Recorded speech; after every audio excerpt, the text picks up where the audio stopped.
आज मसाला किचन में वो रेसिपी लाई हूँ जो स्ट्रीट से ज़्यादा आपको घर में पसंद आएगी। यकीन मानिए, सिर्फ एक बार कुछ ट्रिक्स को अगर आपने समझ लिया तो आप इसे 100% घर में ही बनाएंगे। आपने कई टाइप की भेल बनाकर घर में खाई होगी, लेकिन चाइनीज़ भेल के लिए हमें यही लगता है क्या हम घर में वैसे ही बना पाएंगे? यकीन मानिए, आप मार्केट से ज़्यादा अच्छी बनाएंगे, क्योंकि आपने सारी चीज़ों को फ्रेश लिया है, फ्रेश वॉश किया है, उसकी कटिंग की है, तो आप क्यों नहीं बनाएंगे? कहाँ आपको प्रॉब्लम आती है, सारी प्रॉब्लम आज आपकी दूर कर देते हैं। आप सबको आसान खाना सिखाना मेरा मिशन है। मुझे सपोर्ट करने के लिए चैनल को सब्सक्राइब कीजिए, वो भी फ्री में।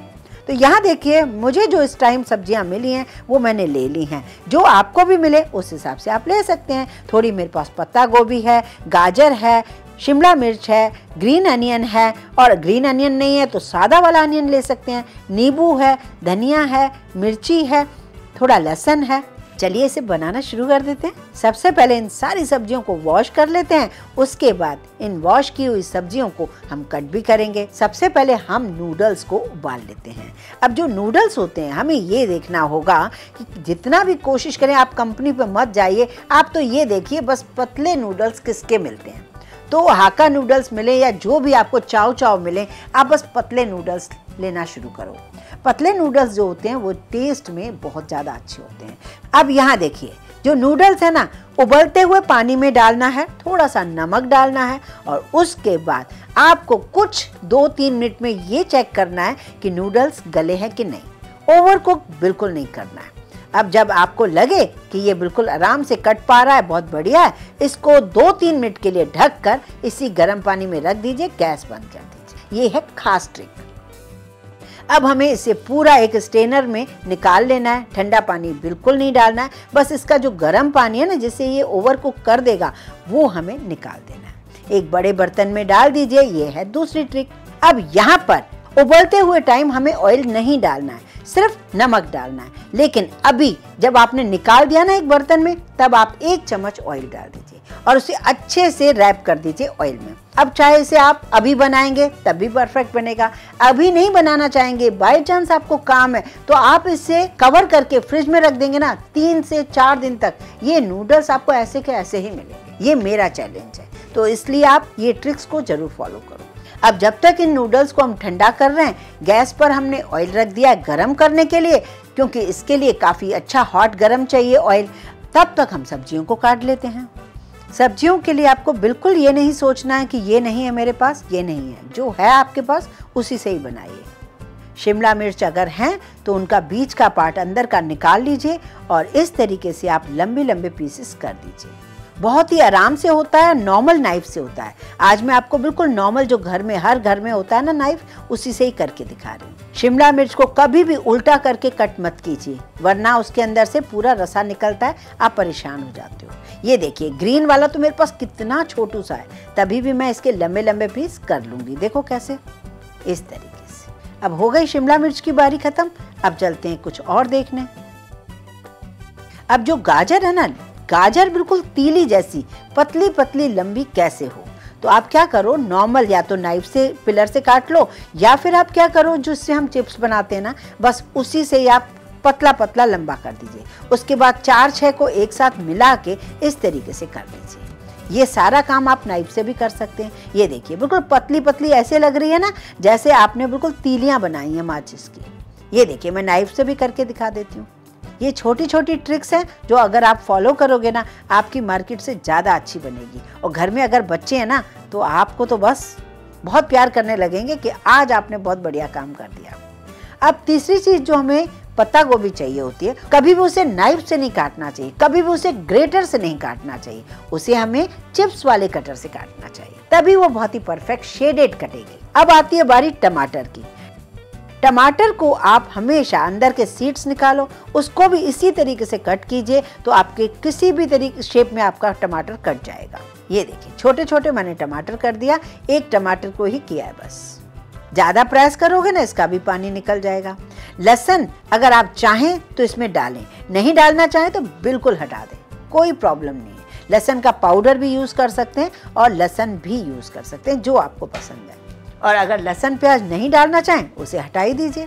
हरी प्याज जो होती है उसे भी मैंने छील दिया है और इसके जो नीचे वाले पार्ट है ना, पत्ते, उसे भी मैं बारीक बारीक कट कर लेती हूँ और जो ऊपर का वाइट पार्ट है उसे भी मैं कट कर लेती हूँ। थोड़े दिनों बाद तो ये स्प्रिंग अनियन मिलेगा ही नहीं। फिर हम क्या करेंगे, फिर हम नॉर्मल प्याज यूज़ करेंगे। अगर आप चाहें तो पुदीना धनिया है तो उसे भी छोटे छोटे पीसेस में कट कर लीजिए। चलिए अब नूडल्स को देखते हैं। ये बहुत ही बढ़िया खिले खिले तैयार हो गए और ऑयल जो है काफ़ी गर्म हो गया है। अब ये बहुत सारा नूडल एक साथ मत डाल दीजिए, इसे 2 भाग में कम से कम फ्राई कीजिए। अब यहाँ पर मैं आपको बताती हूँ एक तीसरी ट्रिक। जब हमने नूडल्स डाले उसे बस हमें थोड़ा चलाना है, ऊपर नीचे नहीं करना है, खाली फैलाना है। ऊपर नीचे तब करना है जब आपको लगे कि नीचे से क्रिस्पी हो गया है। बहुत बढ़िया क्रिस्पी हो जाएगा। आपके पास टाइम नहीं है, घर में बहुत भेल पसंद करते हैं, तो आप इस तरीके से फ्राई करके भी एयर टाइट जार में रख देंगे ना, तो बस जब भी आपको भेल खानी है तो बहुत ही बढ़िया काम हो जाएगा। क्योंकि सब्जियां को तो ज़्यादा पकाना ही नहीं है, आपके पास नूडल्स ऑलरेडी फ्राई किए हुए हैं। आप इन नूडल्स को फ्राई करके 1 मंथ के लिए भी रख सकते हो। अब दूसरा बैच भी मैं इसी तरीके से ऑयल को गर्म करके फ्राई कर रही हूँ। अब आप देखिए, ये चाइनीज़ भेल में ये जो नॉर्मल सेव हम लोग डालते हैं ना, तो ये सेव ये लोग नूडल्स वाला डालते हैं। तो ये देखो, लग रहा है ना बिल्कुल सेव की तरह, कितना क्रिस्पी है। बस आपका सारा प्रॉब्लम तो यहीं ख़त्म हो गया।